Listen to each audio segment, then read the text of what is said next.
ортопедия и хирургия бяха преплавени от наши съграждани. И сега 4 милиони денари с овакви проблеми. Кога не би имали тия проблеми, кога сега било изчистено, колко би коштало? То 40. Бидејќи вие знаете дека ова е преголема сума на пари, пробате да ја намалите, со тоа што ги криете парите 4 милиони денари, ги делите на две ставки, една оваа година со овој ребаланс и наредната година во ова подпрограма со несумна изградба на улица во Арам. Истата она Арама за која што скративме средства за осветлување, така? И во оваа програма оди динамиката, желбата и иницијативата да не се гради во Бедна града. Еден избројки. Од предвидените 41 милион денари или над 666.000 евра, со ребалансот се планира оваа бројка да се намали за скоро 3 пати. И сега оваа ставка треба да изнесува 15 милиони денари или 246.000 евра. Ова се повеќе од јасни сигнали кои општина Битола ги испраќа до сите потенцијални инвеститори и до сите оние кои сакаат да купат станови или да инвестираат во тој дел од градот. Затоа се намалени ставките на прилив, односно на продажба на земјиштата. Затоа што тоа се сигналите кои што општината испраќа до потенцијалните инвеститори. Од друга страна, со ова јасна и политиката на ДПМН на изминатите 10 години на локално ниво, тоа е стабилирање на општината. Тоа го покажуваат бројките, за кои вие денес ке гласате, а секако и реалната ситуација на терен. Програма ДИ изградба на системи за одведување и пречистување на отпадни води. Подпрограма ДИЗ изградба на атмосферски фекална канализациона мрежа на улица СРУ 1, Арман 4.1 и 2. Како што е назначено ова програма, се однесува на изградба на атмосферска фекална канализациона мрежа на улица Арман. Отврдува уште еднаш и оваа програма, дека вашата политика кон Арма е јасна, намалување на средствата, и овде имаме таа константа. Од предвидените 60 милиони денари, или скоро 1 милион евра, имаме намалување за 12 милиони денари, или за скоро 200.000 евра. На прашањето зошто е тоа така, администрацијата упатува кај Талевски, а Талевски веќе 10 месеци го нема. Програма КА културни манифестации и творештво, во заграда капитални трошоци. Под програма КАА изградба на кино Манаки. Ево да ви додал легендарното кино Манаки. На неде вчера на свеченоста на затварањето на Манаки немаше да се насмее Драга Славко на еден од членовите на жирија кој што го доделуваше награда, кој што истакна дека е многу добар и близок пријател со Талевски, дека му е благодарен за тоа што е го гради киното Манаки. Ама човекот сигурно не знае која е реалната ситуација, туку верува на приказките раскажени од страна на Талевски. Ева реалната ситуација.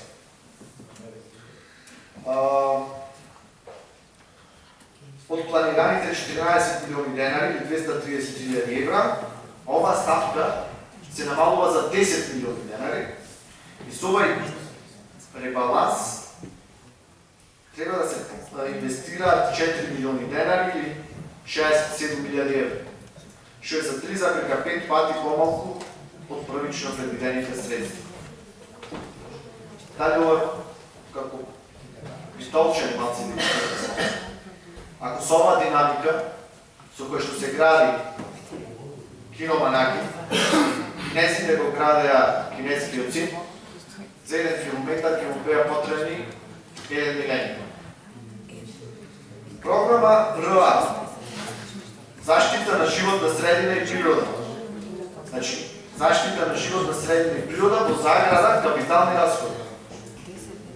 Во оваа програма нема промена. Не ни очекува дека ќе има промена. И покрај сите опрски кои општеначалникот ги превзема на своја страна и за нас како граѓани треба да биде живо заинтересиран, нема промена. Дали со вашето гласање за овој ребаланс на буџет, во кој што во оваа програма нема промена, вие потврдувате дека се е во ред за животната средина. Дека нема потреба од нови анализи, нови мерки, нови проекти, се е во ред. И затоа оваа програма заштита на животна средина и природа нема промена. Програма ЛА, спорт и рекреација, капитални трошоци. Убави. Спортот, нешто со кое што секој битолчанец се гордееше. Добро реков, битолчанец, не кичевчанец. Неновеве, чкебарите славе 30 години постојање. Време во кој има радостни моменти, незаборавни моменти и моменти кои што не остава битолската публика да живее со денот и недели.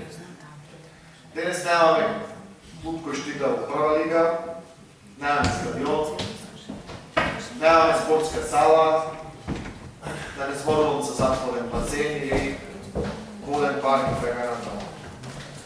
Вашата негрижа за спортот продолжува и ден денес. Со овој ребаланс на буџет, вие ќе треба да направите драстично намалување. Тоа за 2 пати на буџетот, кој што беше предвиден за ова ставка. Да ве подсетам, кога го носите буџетот, во програмата спорт и рекреација, беа предвидени 32.905.000 денари. Или 535.000 евра, и тоа го најавивте како желба на општината да го воскрести спортот. За денес, со овој ребаланс на буџет, вие предлагате ова да се намали за 2 пати. И повеќе ни помалку за 2 пати. И овие средства треба да изнесуваат 14 милиони денари или 228.000 евра. По првично планираните над 535.000 евра и намалуваме за 2 пати 228.000 евра. Тоа е вашата грижа за спортот, тоа е вашата грижа за нешто што битолчани ги прави битолчани. Овде не треба да заборавиме дека се што е досега направено на стадион, ако излезете да кажете дека на стадионот нешто се гради, јавноста треба да знае дека тоа е направено со донација на НОПАМ. Наша опрска како општина се столчињата, а нив ги нема. И сега од овие 14 милиони денари, 10 милиони денари се потрошени само за проектот на стадионот, кој неколку пати се префала. На крај, нема да влезам во дискусија за образованието, тоа го направија подобро моите колеги, што направат и научни дискутанти. Искрено не се сомневам дека на крајот од ова ќе крените раки, ќе гласат за овој ребаланс на буџетот. Исто како што кренавте рака и за договорот за продажба на ФКП-листе, кој што и ден денес го немаме видено, го немаме прочитано и немаме подискутирано. Со ваков однос, колеги советници, вие не сте ништо друго, освен соучесници во уништувањето на градот. Од таа одговорност и од тоа бреме на вашите плеки не можете да избегнете.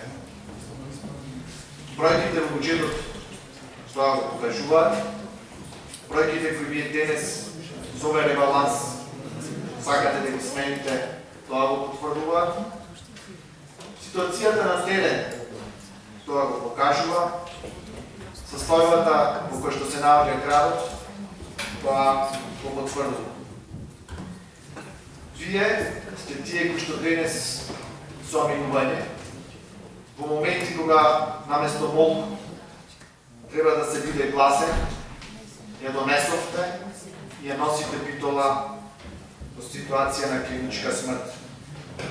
Но тоа нема да ви дозволиме битола да умре. Ќе воскресниме Феникс од петото. Благодарам.